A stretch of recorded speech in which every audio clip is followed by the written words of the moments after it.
Crystal Reports 2011 builds on the powerful reporting features of Crystal Reports 2008, while introducing new features of interest to standalone report designers and application developers.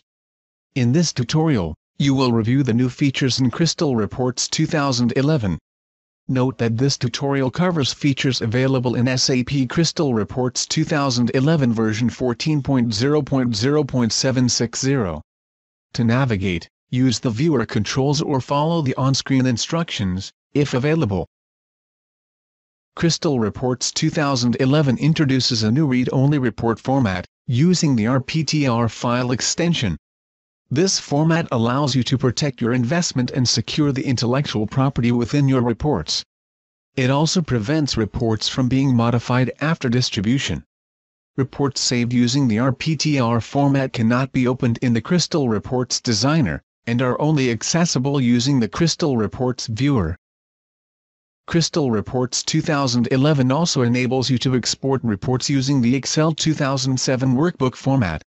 This format allows for smaller Excel files via Office 2007 compression technology, and allows you to export up to 1 million rows from a Crystal report. Crystal Reports integration with Visual Studio has now been made into a separate product. Crystal Reports for Visual Studio 2010 is available as a free software download, with no registration required. This change enables SAP to better serve the needs of Visual Studio developers who build custom applications which embed Crystal Reports content.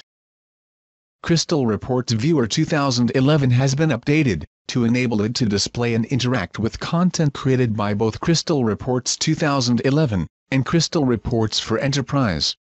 The updated viewer features an enhanced print dialog for Windows clients, and adds the ability to export reports to Microsoft Excel 2007 workbook format. You have successfully reviewed the new features in SAP Crystal Reports 2011. This is the end of the tutorial.